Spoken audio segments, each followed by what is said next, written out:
Hello everyone, this is the third session of the Let's Play. We just got to the Old Forest.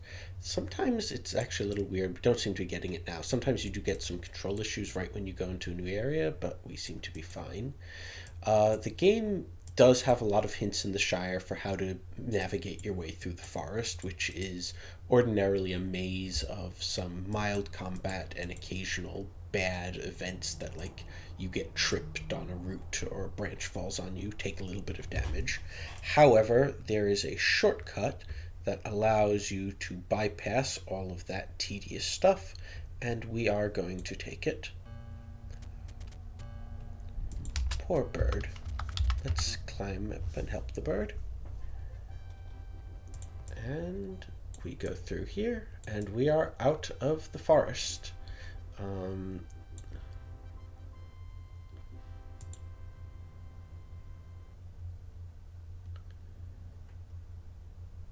And here is Old Man Willow.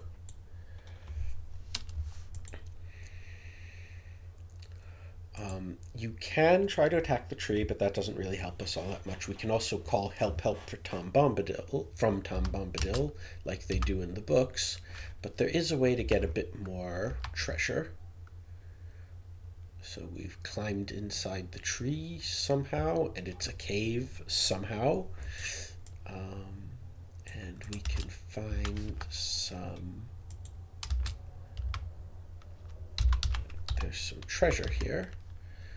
But we should use sneak before we take it, or we can get some problems. So we'll get a bow for Frodo, some money, a lot of money actually, and I'll give Smith's ring to Merry.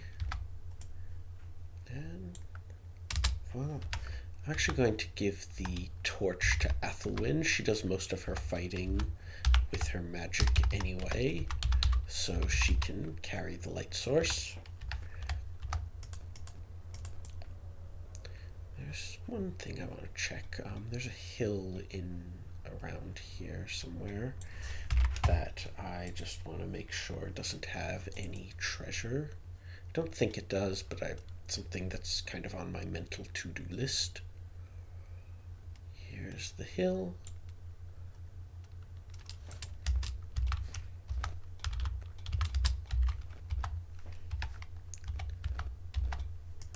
Doesn't look like there's any. What sort of shape are we in?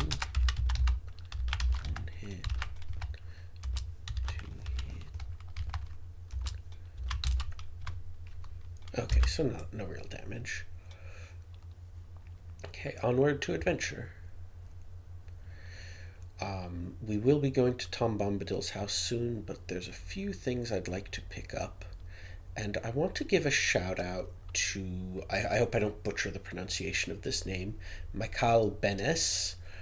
He has this really nice little site which, among other things, has a whole lot of data for this game and a compiler that enabled me to get data on the follow-up game. Interplay had a Two Towers Lord of the Rings game. There were a few things that I had never found out about before stumbling across his site, and this is one of them. If you use the shovel here, we find a bottle, which we already got one, so we don't need that, 200 more silver pennies, and a light gem. It's noted on the site, and I've never found anyone who found out better, but not clear what the light gem is. But we'll have Hawkeye take it because I am a compulsive pack rat. There's actually one other bit of treasure on this area that I also never even realized there was something to be found. So we are going to go up north, across the road. If we keep going north, we will hit the Great Road. This is where you'd end up if you wanted to kind of leave the Shire by the front gate, but if you go that way you have to fight a Nazgul, and fighting Nazgul is something best avoided wherever possible. Looks like we have a wolf. In other circumstances I might be tempted to try to trade rations to the wolf and get it to leave us alone, but with the level of power we've got, we should be able to handle a wolf. Now there's um, a little treasure pile up north around here. I'm going to try to find it. It's kind of tricky to discover.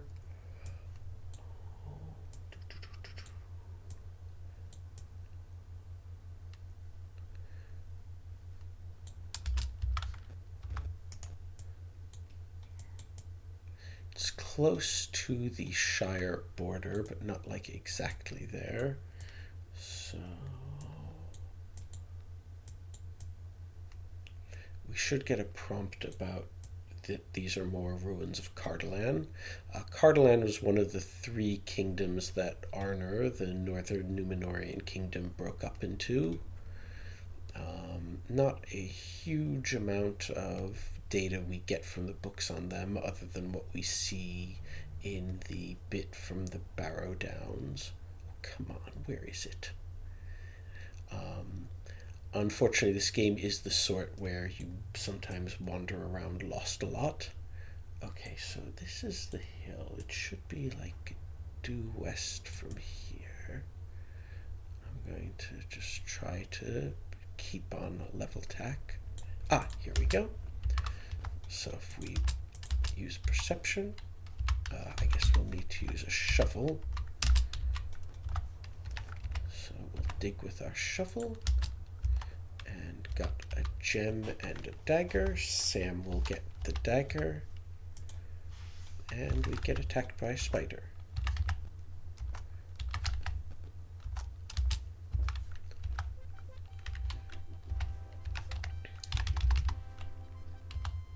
So now I think everyone's got a weapon except for Pippin, who will just have to do without.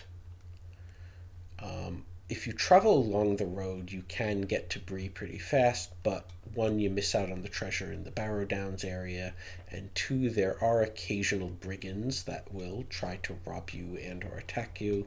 So really, let's... Oh, wolf's howling. Well, we will be out of here soon enough and not have to fight any more dogs. Yeah, one of the things that I kind of do like about this game, although it has certain, back and forth issues, unlike most RPGs where there's like experience points, even if there's nothing else as a reward for fighting enemies, here you get stat boosts with certain quest progressions or items when you find them in hordes. Generally, it's always better to avoid a fight than it is to win one, which is a system that you don't see too often. Actually, let's go into the fog right now. This is the main thing of the Barrow Downs. So as long as we stay in the fog, people will start disappearing one at a time. I'm just going to walk back and forth to shivvy things along. Theoretically, the ring... I mean, your leader's always the last one to go, but theoretically the ring bearer can go missing here, and the game will get very upset if you try to leave the area without the ring bearer.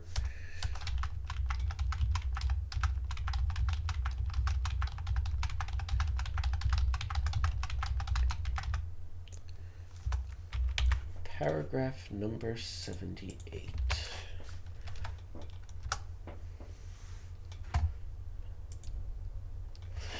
You realize where you are, imprisoned in the lair of a Barrow Wight. Your companions are unconscious, but for the gentle rise and fall of their chests, they look as one's dead, decked in the finery of dead kings.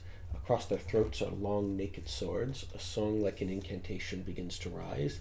Cold be hand and heart and bone, and cold be sleep under stone, never more to wake on stony bed, never till sun fails and the moon is dead. In the black wind where the stars shall die, and on gold here let them lie, till the Dark Lord lifts his hand over dead sea and withered land. I would point out that at least in the books, Gandalf mentions that probably the most dangerous position Frodo was in getting to Rivendell was here, not when the Nazgul corner him on Weathertop, which I always thought was a bit interesting. But we do need to get out of here, so I'm going to call for help. We can also use a Bombadil word of power if we had gotten to Bombadil's house first. You hear an answer to your cry, a song that echoes through the walls of the Barrow. Old Tom Bombadil is a merry fellow, bright blue his jacket is, and his boots are yellow. None have caught him yet, for Tom he is the master. His songs are stronger songs, and his feet are faster.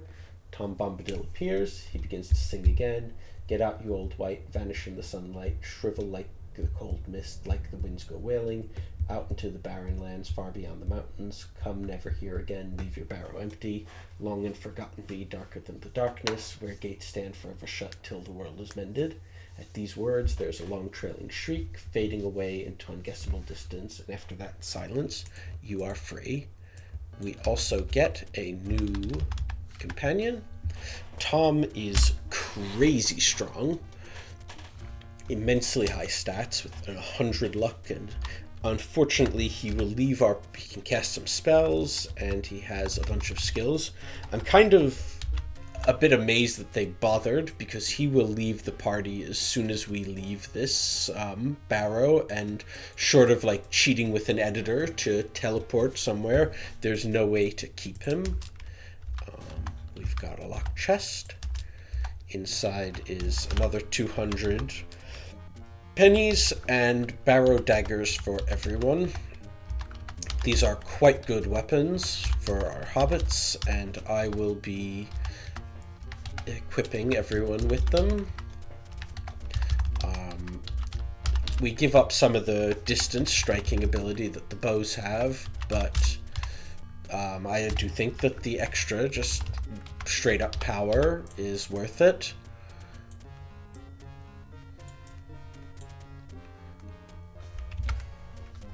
So 216. Tom Bombadil will go no further. He advises you to seek an old inn in Bree named the Prancing Pony, whose innkeeper is named Barlowman Butterbur. From here he tells you you're on your own. Be bold but wary, keep up your merry hearts and ride to meet your fortune. You beg Tom to come with you at least as far as the inn and drink once more with you. Ha! They clearly expected us to go to his house first. But Tom refuses, saying Tom's country ends here. He will not pass the borders. Tom has his house to mind and Goldberry is waiting. Then he turns, tosses up his hat, and departs, his song fading into the distance behind you. Tom is one of the more divisive elements within Lord of the Rings. I have a pet theory about him, but let's just deal with these Barrows first. There's some paragraphs that, I don't want to interrupt my rambling with. On the floor of this place is a skeleton, a man who died within this barrow many years ago. He is covered in rags. Even a cursory glance can tell you that he was not a prince or a soldier. A tomb robber, perhaps? Well, he's in good company with us. If so, one can scarcely imagine a worse choice of tombs to plunder. His only gain was a gem, still encased by his tightly clenched hand, and he did not live to take it out of here. Oh, what's the worst that could happen? Who should take it? I'll give it to Pippin. Well, we got attacked by 2 Barrowites, and Barrowites are fairly strong, but the gem is valuable, so we are going to make the best of it. As mentioned before, that Winter Chill spell is pretty powerful.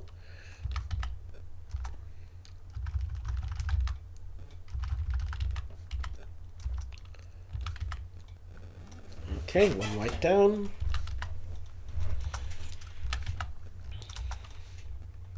Ow.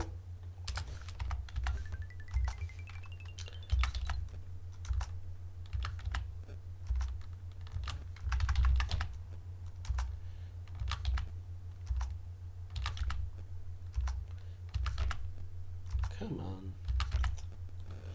Okay, we live to plunder the gem. And we can climb up to the surface. There's kind of 4, oh no, I guess there's only 4 tombs here. Let me just check my notes real fast. Yeah, there's four tombs, not quite in a star-shaped pattern. And now that we've dealt with or Bombadil has dealt with the whites, we can get most of the treasure with relatively little resistance. I'm going to let the white come to us. And I think I'm going to keep Sam out of, not Sam, Pippin out of the fight with his injuries.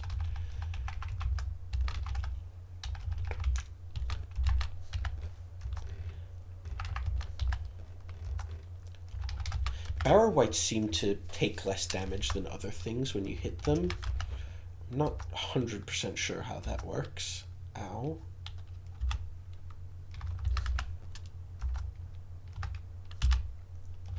Go Druin. And we have some loot. We don't really need the daggers now that we have the Barrow daggers. That brings us up to 890 silver. We also have another gem, which I'll give to Pippin. That's not Pippin. And there's this thing called the Leaf Belt. The game, there's an old clue guide that mentions that the Leaf Belt increases your defense, but I'm not actually sure what, if anything, it does. So I'm not going to be too mussed if we have to throw that out. Yes, you can't break through these seals, so that's it for this.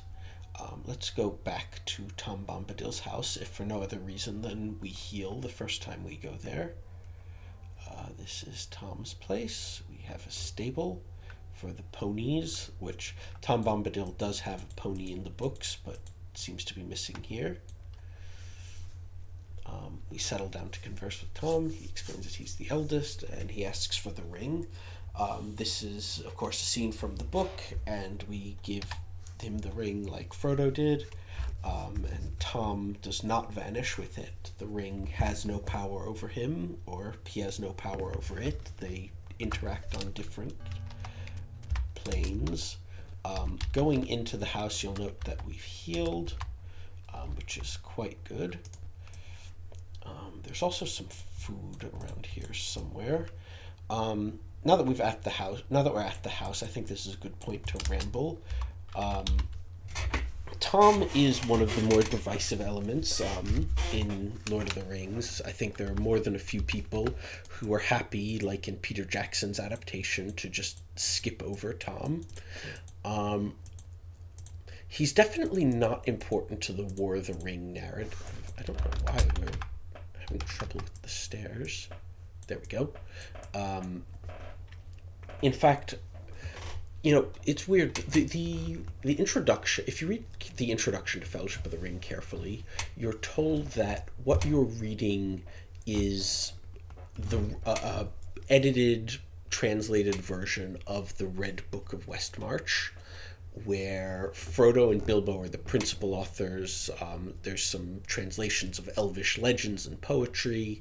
They recount their own experiences, and you have some other portions added to by other authors, including Sam, Merry, and Pippin. This is then transmitted down the ages, lost, found, lost again, eventually coming into the possession of J.R.R. Tolkien, who translates it into English. There's some clear... I think part of this was to reconcile some of the narrative differences between The Hobbit and Lord of the Rings proper. Like for The Hobbit, you have a very loud narrator's voice that doesn't exist in Lord of the Rings, where the narrator directly addresses the audience, tells you things that could not have been in the mind of Bilbo. Little side joke, of course everyone knows what trolls are, and these ones are typical trolls. But it's also neat that the narrator in The Hobbit is very clearly a human addressing other humans. His bit about hobbits being, they're rare and hard to come by, and they don't have much magic except the sort that lets them hide when big, blundering, stupid people like you or me come along, is clearly not something that Bilbo wrote, and is clearly not something he expected another hobbit to read. The transmission theory, though, runs into some interesting issues. If this really is a set of books that have been edited and re-edited, then it opens up explanations for some things that couldn't have possibly been in Frodo or Bilbo's minds. Like there's a scene in Lord of the Rings that, a fox sees Frodo, Sam, and Pippin out at night and wonders what three hobbits are doing out of doors sleeping in the rough like that. That clearly couldn't have been something that Frodo wrote, because the hobbits are noted to have not have noticed the fox, and I don't think hobbits have animal telepathy. But some sort of editing process where some later author inserted that little vignette does help deal with the narrative issues. This is all a very, very long way of saying that I have a private theory that Tom Bombadil is originally some sort of separate story where hobbits got lost in the forest and were saved by a benevolent spirit slash forest god, and that later on, at some point in this fictional composition process, you had a merging of the Hobbits saved by forest god story and the Hobbits in the War of the Rings story, and that these are not originally connected stories. It would very much be in tune with the way that Tolkien was trying to mimic real life, legendary slash mythic accretion. It also allows the separation between the War of the Rings story and the hobbits as developing with contact from the world outside of the Safe Shire story. But I think I've rambled long enough, so I'm going to get back to the game. Once paragraph 179. Tom's wife, the beautiful Goldberry, is here. She's lying in bed, ill. Beside her, a blackened willow leaf floats in a bowl of stinking water. My lilies, she whispers. My special pool lies south of this house. Please bring me lilies. Take this token and whatever you may need from this house. She offers you a token, a golden leaf pasted against oak bark. Give that to Hawkeye. Along the way, we will plunder the vegetable garden, get 2 more hits of Athelis. I don't know what dwarf wart is, but we'll give it to our dwarf. And let's go to that pool.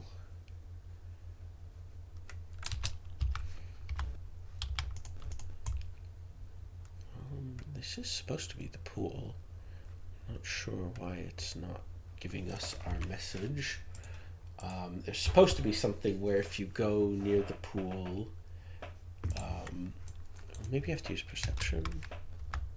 Here we go. Yeah, an early frost has killed all the lilies. So we will have to go get some.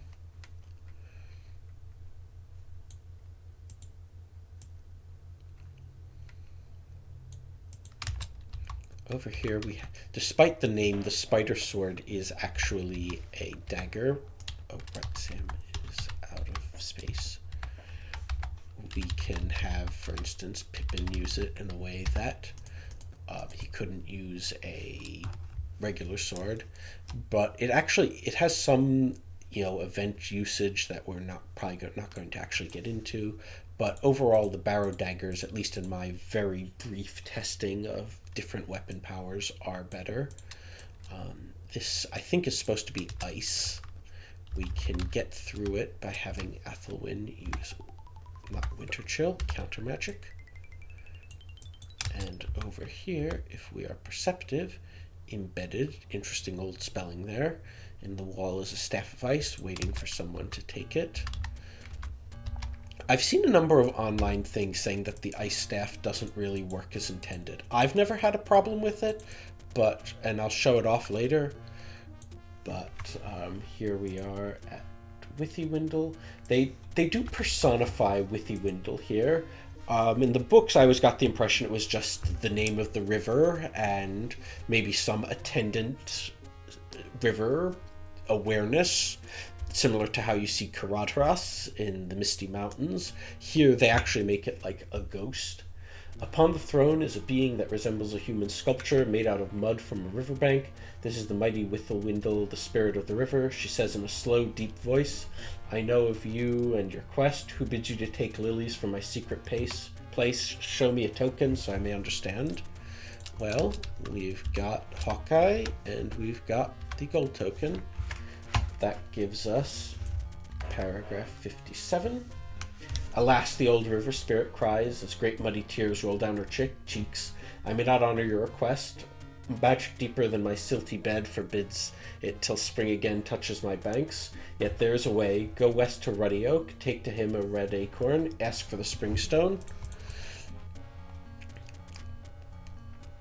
We don't actually need to do that. We can instead just go to the hill where the springstone is, but we're pretty close to the tree with the red acorns. Maybe we'll do this one properly.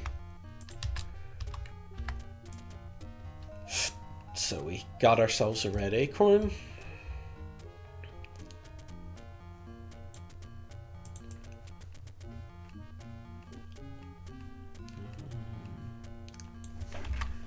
Where is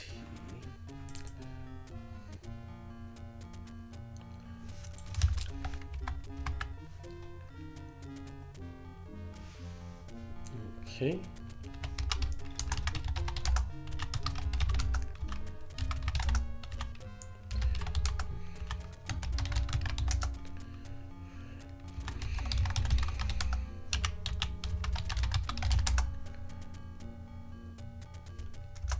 Okay, and we can trade him the red acorn,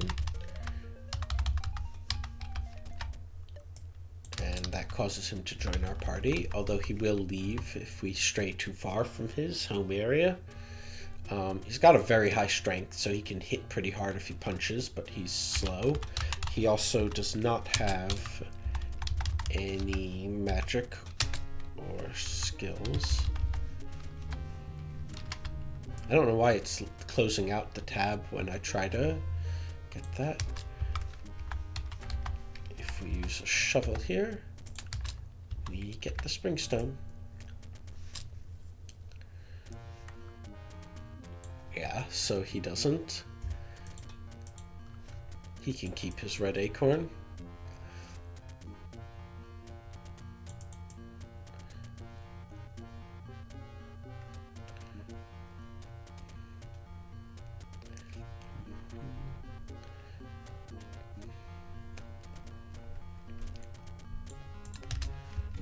So we will give, I guess I have to get closer to her.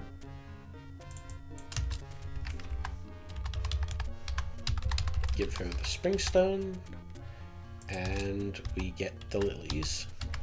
Now, if we go back to Bombadil's house and give the lilies to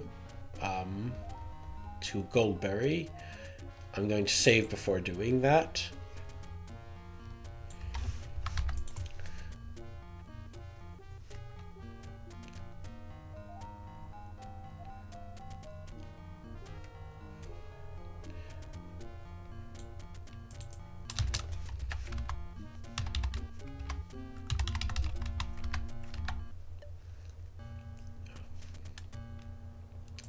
What she means by that is that everyone's stats will go up by 2 for everything except for luck, except for strength.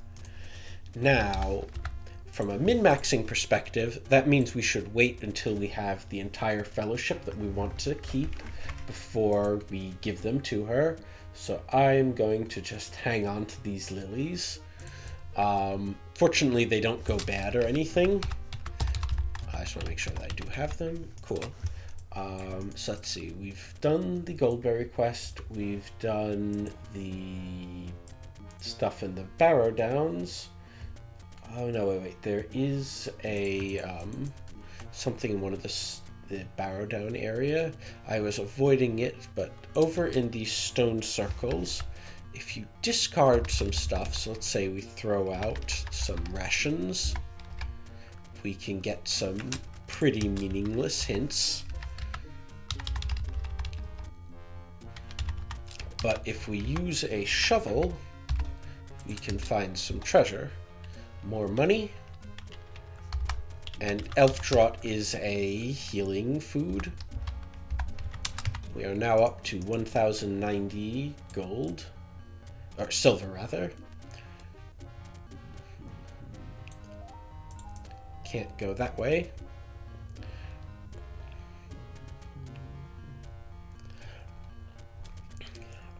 I'm following the cliff face because, oh dear. Well, normally I like to try to run away from Barrow Wights, but given the way we're all stuck together, I think we're probably better off fighting this time.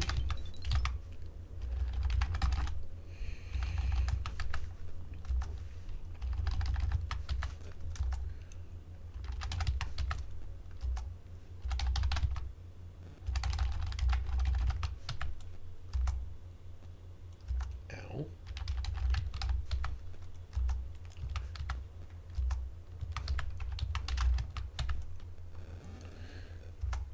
Good. Wonder what these guys are doing here.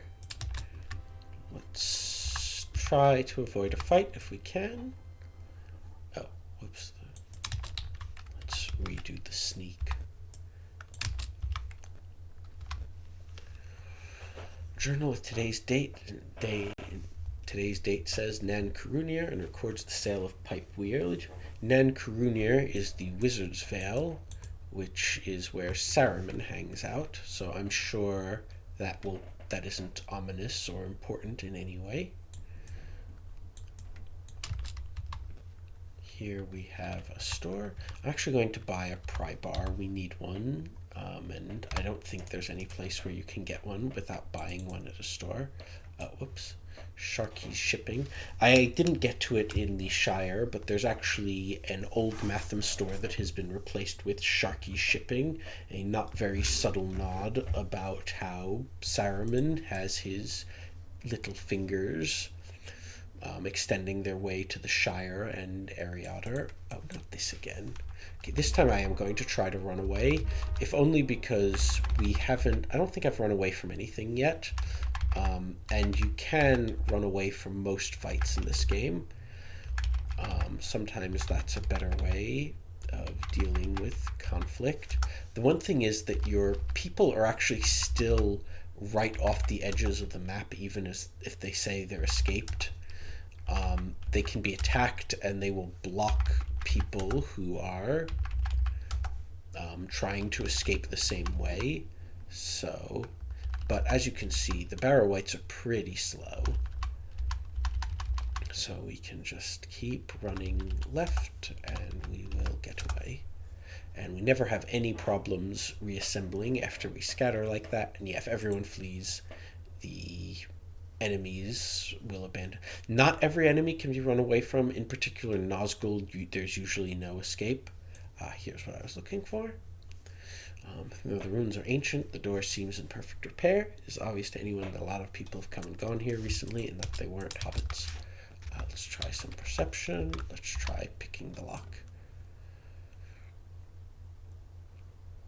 We are now in... Okay, a sleeping orc. If we use perception, we can find a key.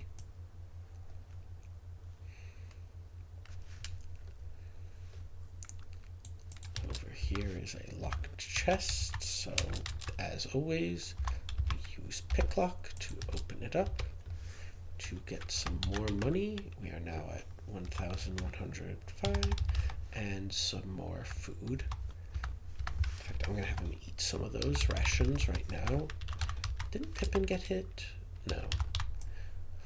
We do not want to go back up. This is actually underneath that store. If he notices if the storekeep notices us near the stairway, he won't want to sell stuff to us anymore. No reason to upset. Was probably just a poor dupe. These sallow-faced men do not look friendly. One of them almost looks like an orc. They sneer at you. I hope you have the right question for us.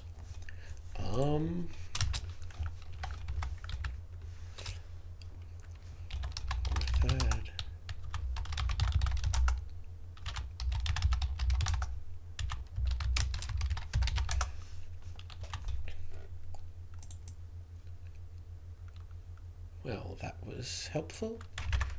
Paragraph 71.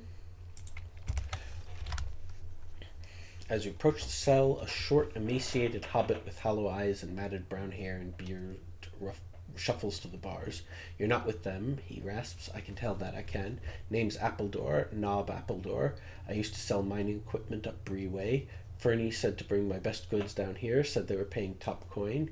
He laughs sharply, then coughs painfully, spitting something dark into the rancid straw. I've been living for the day when I can see old Fernie again. Teeth clenched tight, he stares wide at you through the bars. You came here for a secret. Them orcs are digging at a secret in the cave. Made me dig in the big hole too till the sickness came on me. Now it's just orcs digging. There's something powerful nasty down there. Even the orcs can sense it. But working this hole's still better than going the way of Grimbosh's black book. 4 of my lads went that way, screaming powerful, loud and long. Grimbosh comes in here and sneers his face at me, saying he's got something special in mind for me someday soon. Says the dark thing is almost ready to come up and he needs me to finish things up.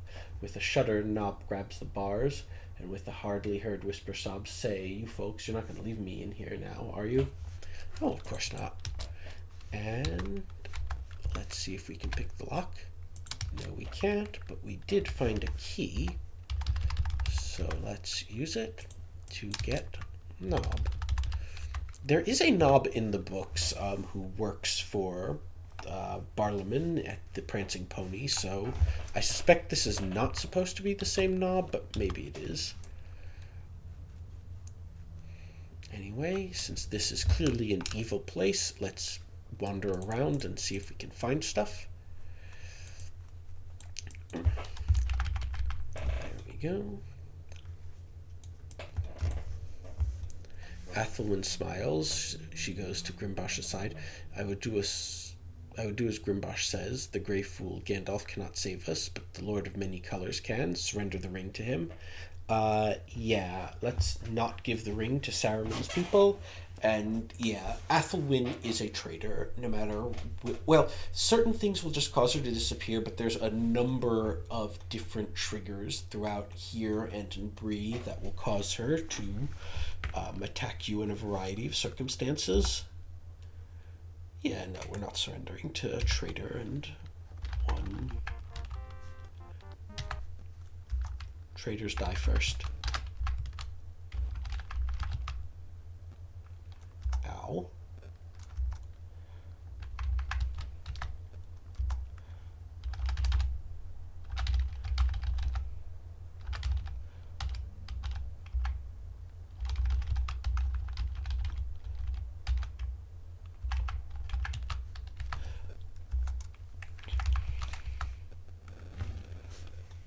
Okay, and she drops the stuff she was holding. We'll give it to Knob.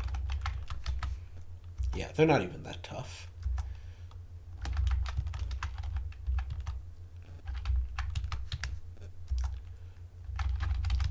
A lot of the combat in this game is unfortunately not very well balanced. Things that should be threatening really aren't, with the occasional way too tough to possibly survive fight. A locked chest. Ow. So I think Frodo, as our party leader, got hit. Let's give him some rations to heal him a bit. Oh no, Frodo was hit for 6 in the fight, so he couldn't... I don't know. But if we read, we get paragraph 190. In the bottom of Grimbosh's chest is a scroll. You read it carefully.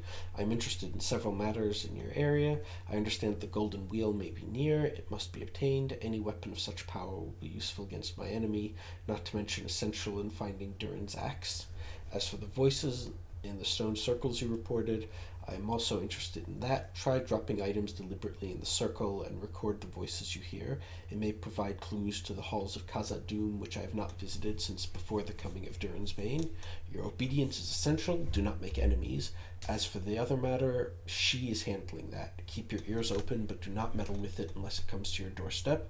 The use of force may attract the 9 riders, and they must be avoided at all costs. I am pleased with your work to date. Tell Old Anad not to bother me with non-essentials. The shipping company is only a matter of minor amusement to me, of little consequence to my overall plans. This scroll is emblazoned with the symbol of a white hand. I seem to remember that there's a different paragraph you get if you have not destroyed um, the the mill over in the Shire.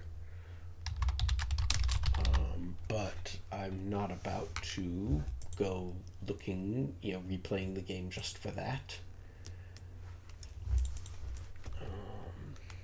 So we get a bit of information, at least, and the guards immediately spot you. There's the intruder's kill. As long as you have Nob with you, pretty much everyone in Gorthad is hostile. Okay, Mary has been hurt, so I should be a bit careful. I should try to get him some rations. Ow. Ooh, that's not good. Remember, if Frodo...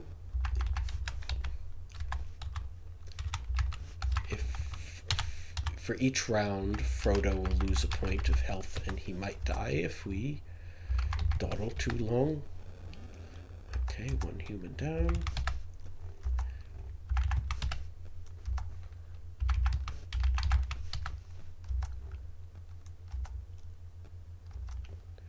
We are taking some hits here. Good.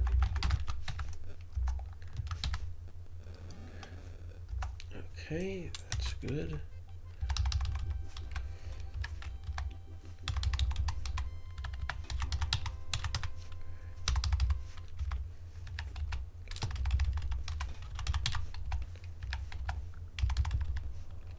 Well, at least it uses up some of our items. Oh, I'm going to put Hawkeye in the lead. He hasn't taken any hits, and I want to keep Frodo a bit out of the line of fire. More guards.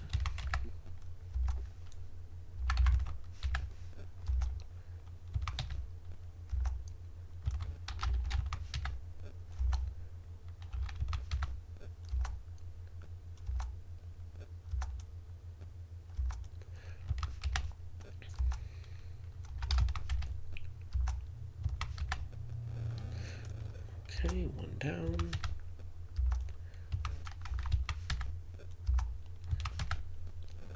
Two down.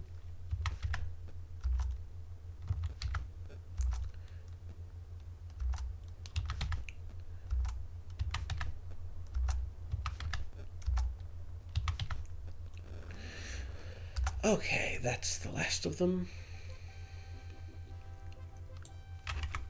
Paragraph number 59. The last thing anyone expected to find this orc-infested pit was a woman's dressing room. Though the room is not in the least bit frilly, your eyes and nose do not lie. Gowns and traveling clothes lie strewn here and there. A thick feather bed shows signs of recent occupation, and a lingering scent of perfume tantalizes the nose with subtle intrigue. Equally unfamiliar are the books and scrolls piled casually on the floor. An open tome reveals language unfamiliar even to the most learned of you. Mixed thoughts race through the minds of all. Is this woman a prisoner or something more sinister? It's Athelwyn. If you read here, it's one of the things that will cause her to turn traitor. Rumor holds Baggins and Buckleberry. I'll arrange to meet him there. And this is the black book that was mentioned in the paragraph. Upon an altar you see a large black tome covered in thick leather binding. It is open, and a footstool at the base of the pedestal should allow even a hobbit to read it, though it is shrouded in a palpable feeling of evil. Nob says, a wise man wouldn't be reading that accursed book. Let's instead try setting it on fire. The book explodes in a flurry of fireworks that would startle even Gandalf. Its last moments are a scream of violence that chill your blood.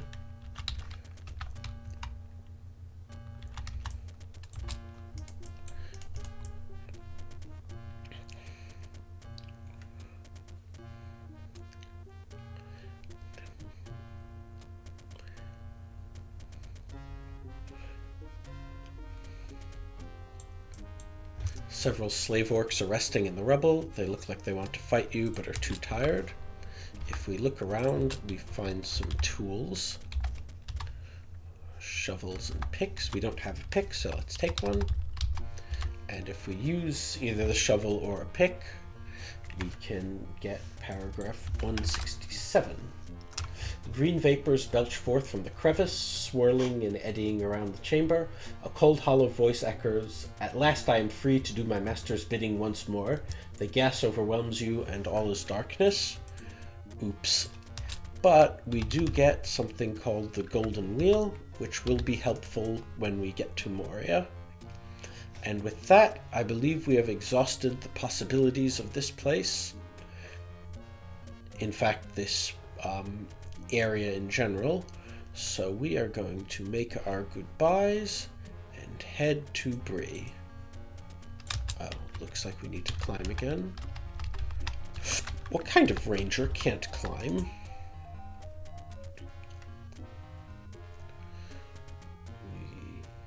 Along the road. And here, breathe a sigh of relief as you leave the old forest and the Barrow Downs behind you. When you realize something terrifying, the Black Riders must surely be following you. And here we are on the area of the map with Bree. I think this is a good place to stop, and hope you've enjoyed this video. Catch you around.